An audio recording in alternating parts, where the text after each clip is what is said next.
Hello and welcome to my video game series called The Perfect Boss.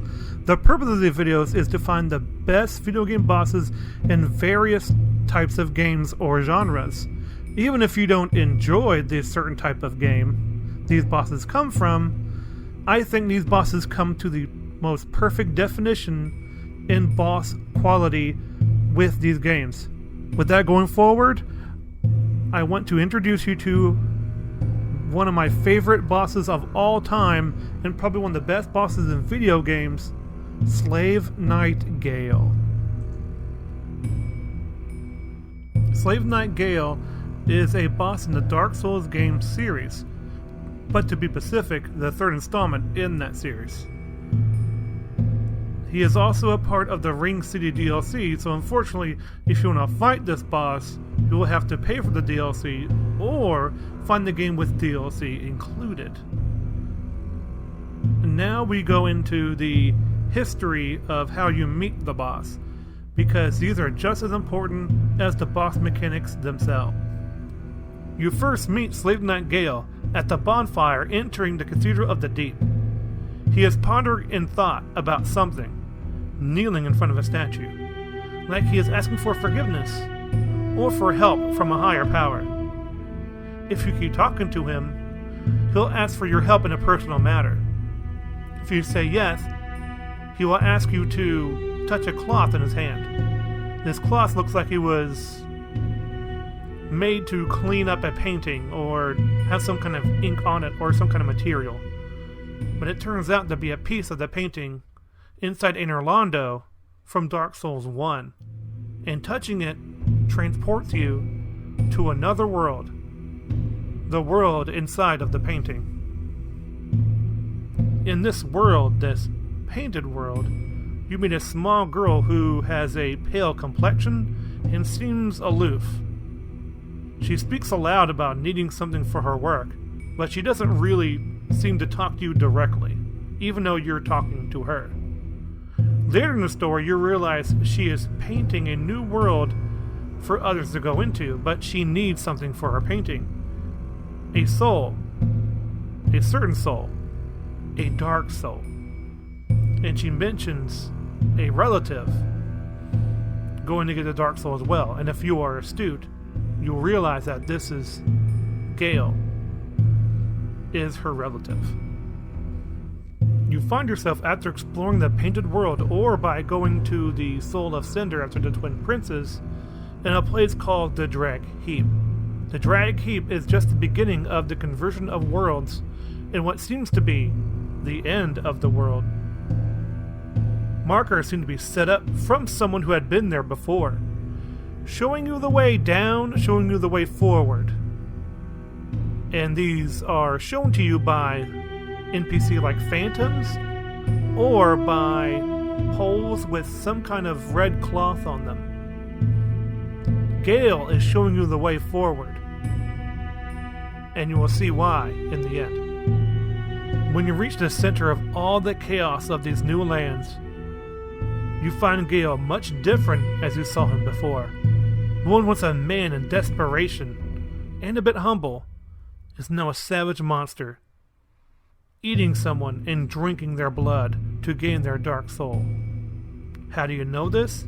Because after his latest victim, he reaches out his hand and points to you, saying, "Hand it over, that dark soul." After that, he swings the victim he just had from his sword at you, and the battle begins. He begins the battle hunched over, attacking with his broken greatsword. Like you know from before, he has gone insane, or even going more hollow. The more you damage him, the more he will keep attacking you. With his insanity new fighting style, it's almost like he swipes the air in front of him, with no purpose. In fact, he roars in insanity and tries to swipe you in a devastating combo, ending with him in the air, landing at your very feet.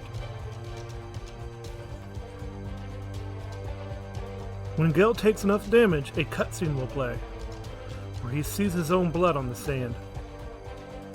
He sees the dark soul that he has ingested, and he sees that it is in his own blood. having this revelation. Knowing this, his stance changes to more of a warrior. It is true that he still is an animalistic fighter. He definitely has enough wits around him to hold his sword like he were a champion for his lady's painting. The environment changes from an open sky to a storm that gets worse as the fight progresses. Gale now uses an auto crossbow in his other hand, plus a new spell that uses white rings that act like a boomerang.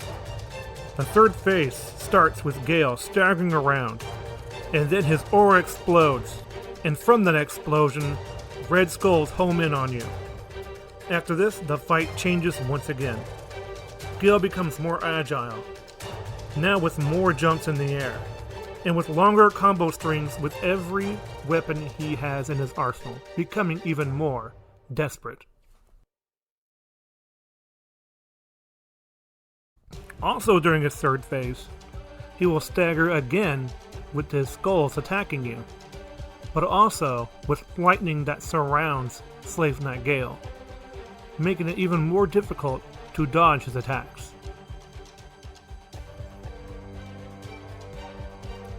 The windows for healing can be difficult to find, and are different depending on what phase of the battle you are in.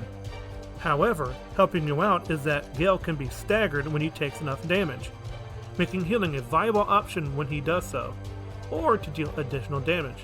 This makes the fight completely fair with his illusion. Slave Knight Gale is a perfect boss not only for Dark Souls 3, but in gaming in general.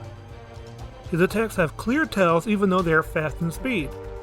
When his attacks are slow, they have a chance to deal chip damage from the red aura from his sword.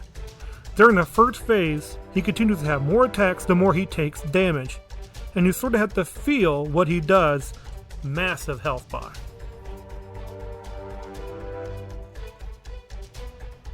When you know when he is done with his attack strings, or when he is staggered, you can heal. He doesn't just attack all the time. He does have pauses between his attacks. The lightning that strikes down make clear indicators where they go, so you can avoid them while fighting Gale. The point of the fight is to drain your resources because of his high health pool. Dark Souls is about timed aggression with your attack so you can dodge, because of your stamina meter. Slave Knight Gale is the best boss that represents this mindset in Souls, because of his balanced mechanics. This is why I think he is the perfect boss, and why I wish I could fight him again and again. Thank you guys so much for watching the video, and this is my first edited video, and that's why I have so much time on the end of it, and so I need to keep this brief enough but also long enough. Oh man, this took me a while to do because of my first time, like I said, and make sure you check out the other videos and stuff like that. Thank you so much. Goodbye.